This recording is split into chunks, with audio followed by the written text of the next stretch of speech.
The man my daughter married has forbidden her from seeing her own family. I haven't been able to hug my own child in over a year, and I'm terrified that if I don't do something, I'll never see her again. She lives less than an hour from me, but she might as well be on the other side of the world. He has built a wall around her, brick by invisible brick, and I am on the outside, screaming, but no one can hear me, especially not her.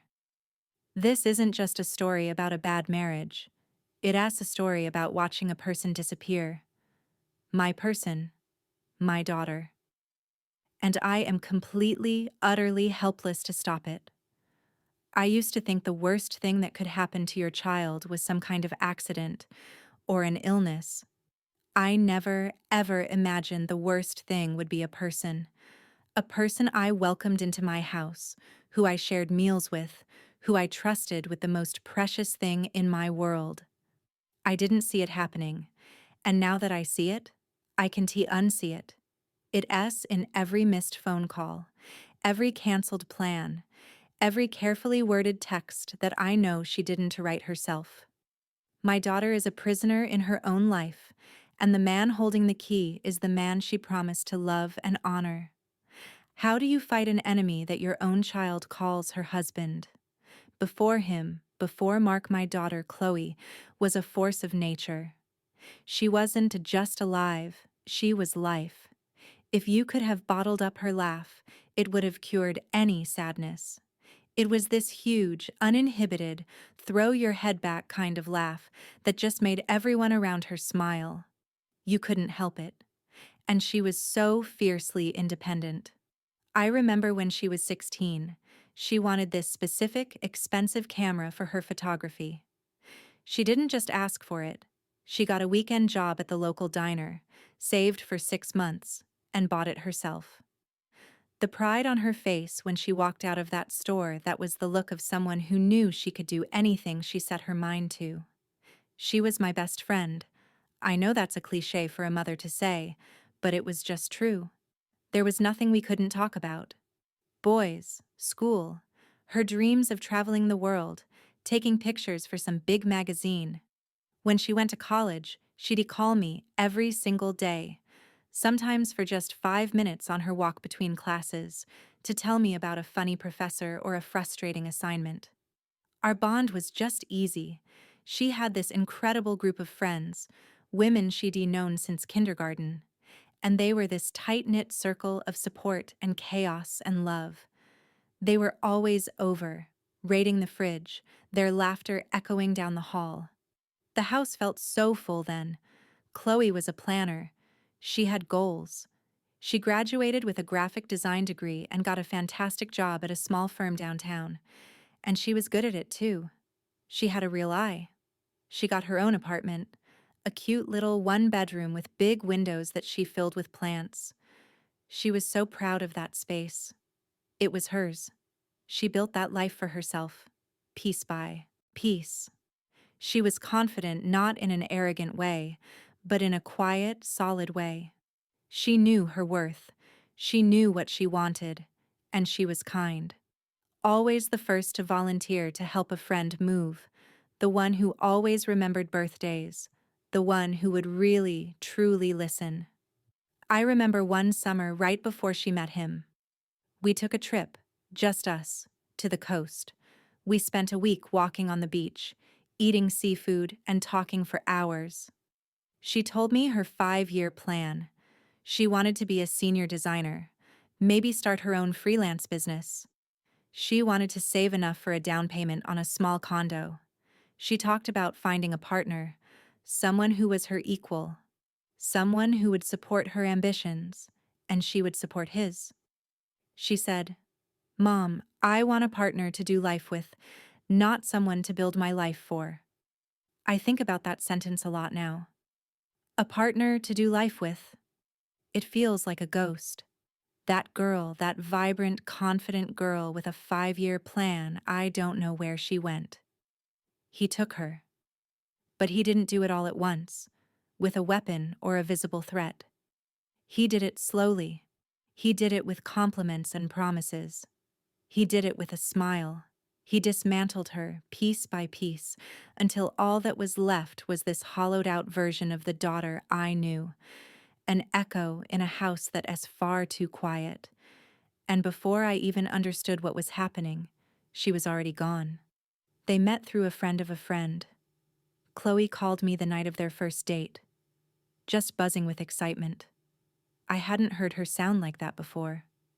"Mom, he's incredible," she said. "He's so charming, and he actually listened to me." That was Mark, a financial analyst, handsome, well-spoken, and completely captivated by my daughter. In those first few weeks, it was a total whirlwind. He showered her with attention, something I now know is called love bombing. He sent flowers to her office, planned these elaborate dates, and wrote her long poetic texts about how he'd never met anyone like her. He made her feel like the center of the entire universe, and for a while, I was just so happy for her. It really looked like a fairy tale, but then little things started to feel off. They were so small you could barely see them, like tiny cracks in a perfect wall. The first was about her friends. For years, she had a standing weekly girls' night. A few months into dating Mark, she canceled. When I asked why, she said, "Oh, Mark just thinks it's a bit much. All that gossip. He says our time together is so precious.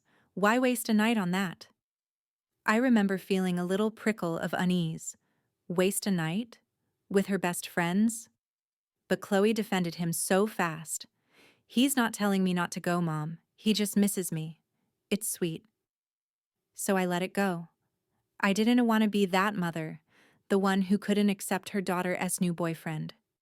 Then came the comments about her clothes.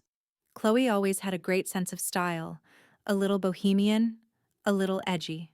Mark started making suggestions. "That dress is beautiful, but don't you think it draws the wrong kind of attention?"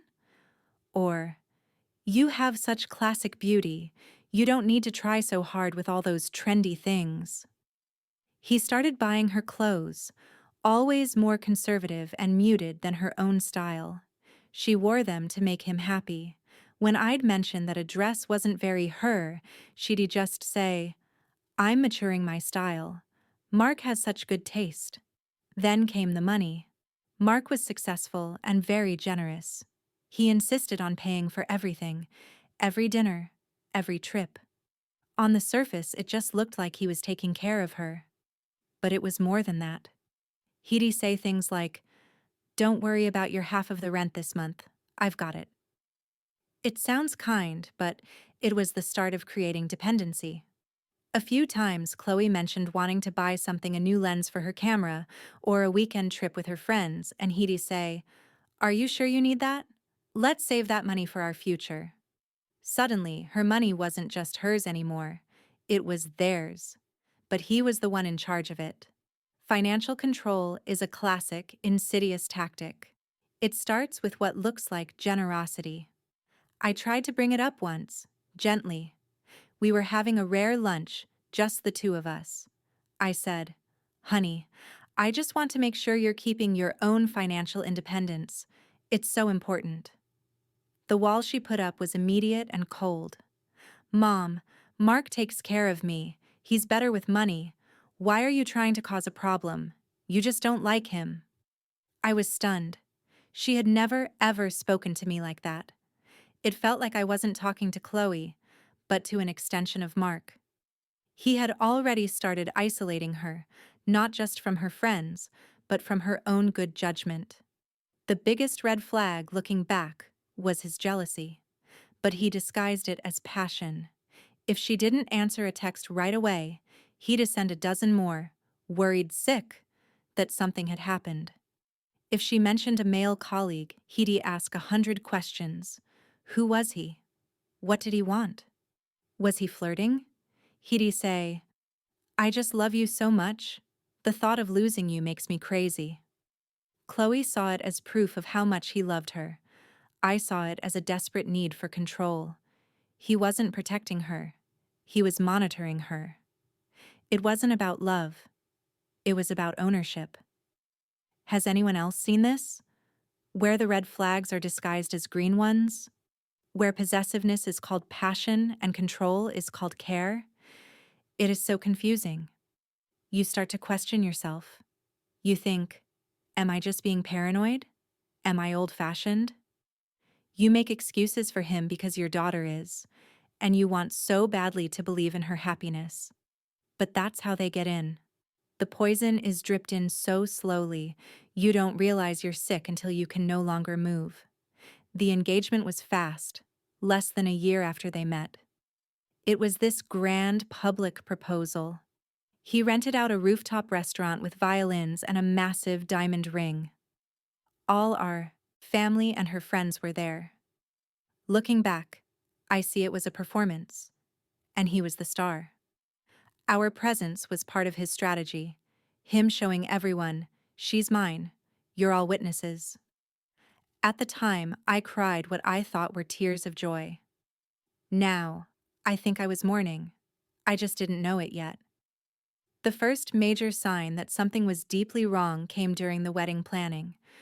Chloe had always dreamed of a small wedding in our family's garden. We'd talked about it since she was a little girl. Mark vetoed it immediately.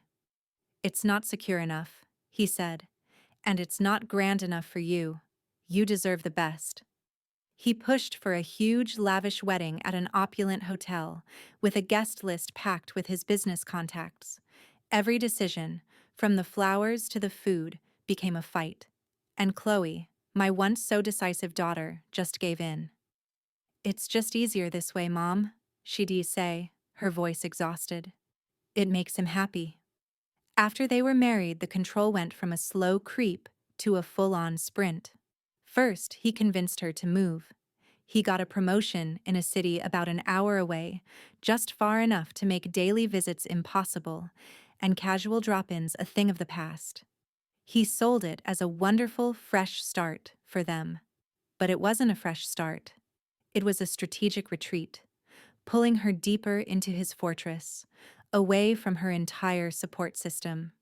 The isolation was deliberate and systematic. Then came her job. Chloe loved her career. It was a huge part of her identity. About 6 months after they moved, she called me, and I could tell she was upset. She told me she'd quit. I was floored. Why, honey? What happened? Her voice was flat. Mark says I don't need to work. He makes more than enough for us, and he says my job is too stressful. He wants me to relax and take care of the house. He says it will be better for our future family. I could hear the script. Those weren't her words. He had reframed her ambition as a problem and her independence as a threat. Statistics show that financial abuse is present in an overwhelming number of domestic abuse cases, with some studies finding it in up to 99 of them. Forbidding a partner to work is a common way to ensure they have no resources of their own, making it almost impossible to leave. Her entire world shrank until it was just him. He got her a new phone on his family plan, saying it would save money. I know now it was so he could monitor her calls and texts. Our conversations became short and stilted. I could feel his presence in the room even when he wasn't there.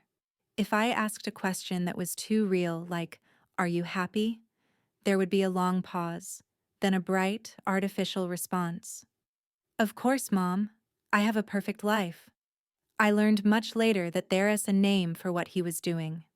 Coercive control. It's a pattern of intimidation, isolation, and manipulation designed to strip a person of their autonomy and self-worth. It has 1,000 tiny acts. He would belittle her in subtle ways, then call it a joke. I remember visiting for dinner once. Chloe cooked a beautiful meal. He took one bite and said, "It's good, honey. A little salty, but good. You'll get it right next time." He said it with a smile, but the jab was clear. When she looked upset later, he put his arm around her and said to me, "She's so sensitive. I can't say anything without her getting her feelings hurt." That's gaslighting, making the victim question their own reality and sanity.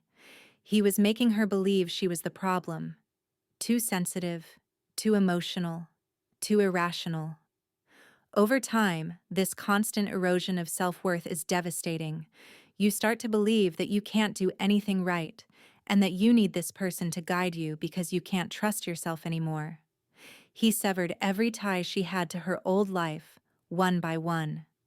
She was on an island, and he was the only other person there. What do you do when you can see the bars of the cage, but your own daughter tells you she's free? You feel like you're going insane right along with her. For 2 years, I lived in this state of constant, low-grade panic. I knew things were bad, but I held on to this hope that the strong Chloe I raised was still in there and would fight her way out. The rock-bottom moment, the one that shattered that hope and showed me the terrifying truth, came on a Tuesday. My husband, Chloe's dad, had a heart attack. It was sudden and terrifying. We were at the hospital and he was stable, but it was serious. My first instinct after the initial shock was to call Chloe. I needed my daughter. My son was on his way, but I needed her. My hand was shaking so badly I could barely hold the phone. She answered on the second ring, her voice bright and cheerful. "Hi, Mom. What's up?" I just broke. Through sobs, I got the words out. "It's Dad. He's had a heart attack. We're at St. Mary's Hospital." There was silence. A dead, hollow silence. I heard her breath catch.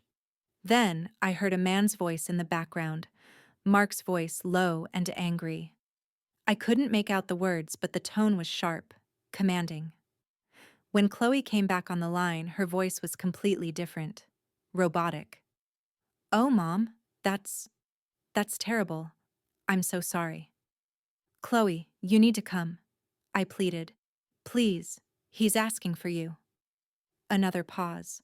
More muffled, angry words from him. Then she said something I will never forget. Her voice strained, like she was reading a script with a gun to her head. "I can't, Mom. We have a plumber coming. The sink is leaking everywhere. It's a huge emergency here. I can't leave." A plumber.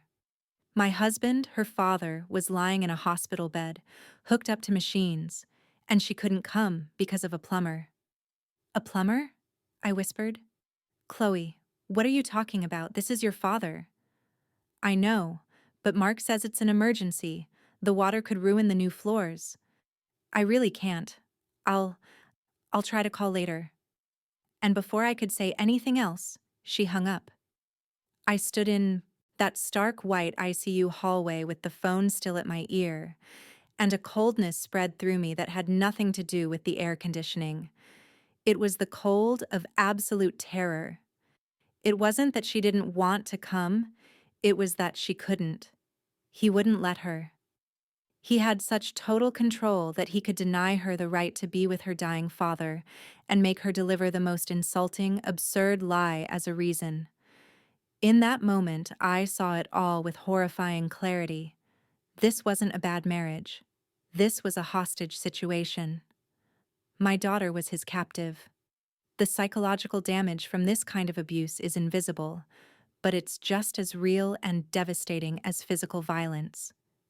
He had stripped her of her confidence and her very identity to the point where she was unable to defy him, even for her own father. The threat didn't have to be spoken. She was living in a constant state of fear of upsetting him. Thank God, her father recovered. But something in me broke that day. The hope I'd been clinging to died in that hospital corridor. I realized I wasn't trying to help my daughter through a rough patch. I was trying to rescue her from an enemy who slept in her bed. And I had no idea how. He had thought of everything. He had isolated her, broken her, and built a fortress of lies and fear around her. That was my rock bottom. The realization that my daughter was gone, replaced by a puppet, and I didn't even know if she could still feel the strings. It's been a year since my husband's heart attack. A year since that phone call. Things have not gotten better. If anything, the walls around Chloe are even higher now. After that incident, I think Mark realized he'd shown his hand, so he tightened his grip. Contact is minimal now, and I know it's all monitored. I don't call her anymore. My calls would either go unanswered or he would answer, his voice dripping with fake politeness, explaining that Chloe was busy or not feeling well. Now we communicate through text messages. They are always cheerful, full of exclamation points, and completely empty of any real feeling. Hi, Mom. Hope you and Dad are well. We're great. Mark just got a new account at work. Talk soon. XOXO. I know he reads every single message. He probably writes them. I've had to learn a new way to talk to her, a sort of code. I can't ask, "Are you okay?" because that's a red flag for him. So I'll send a picture of her childhood dog and say, "Buddy misses his favorite person." Just trying to send out a little lifeline, a reminder of who she was, of the life she had before him. I am just trying to keep that connection alive, no matter how thin the thread gets.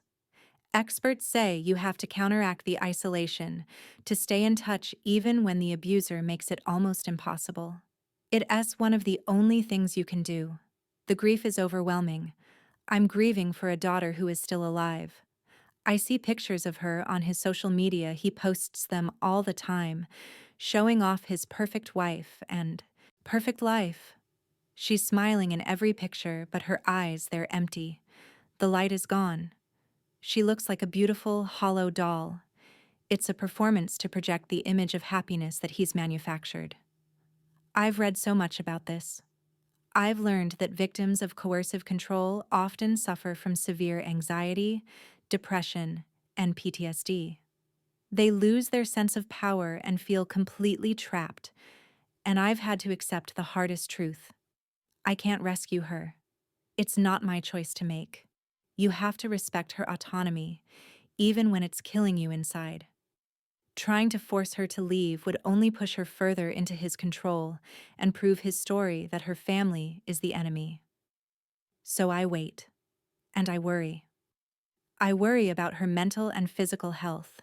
The stress of living under that kind of threat can cause real physical problems, and I worry that one day he'll escalate from psychological control to physical violence.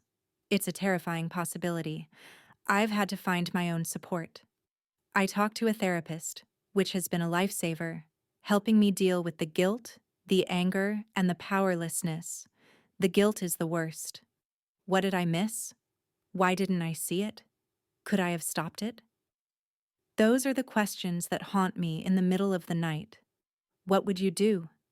How do you fight a ghost that has possessed your child's life?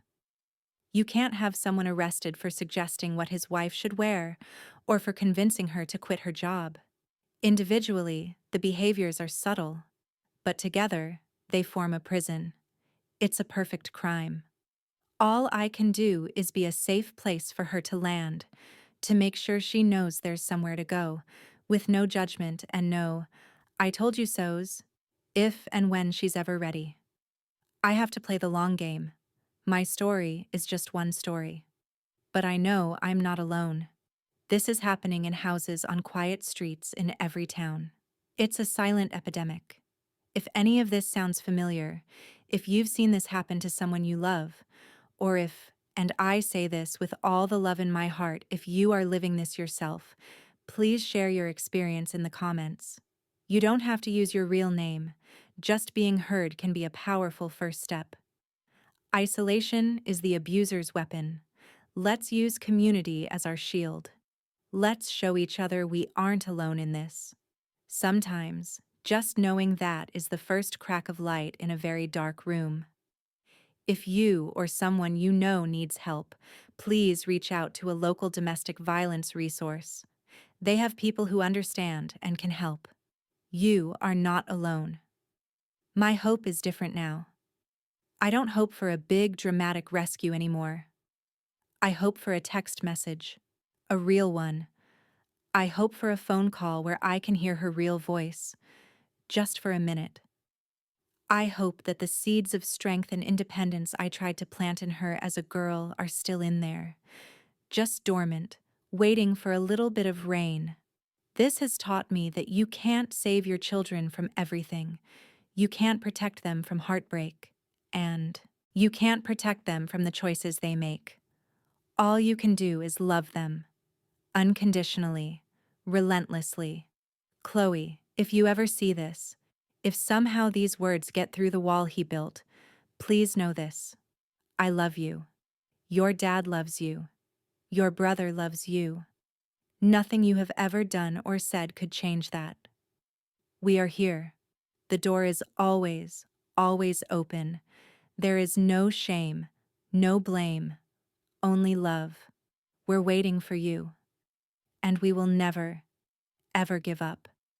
Thank you for listening.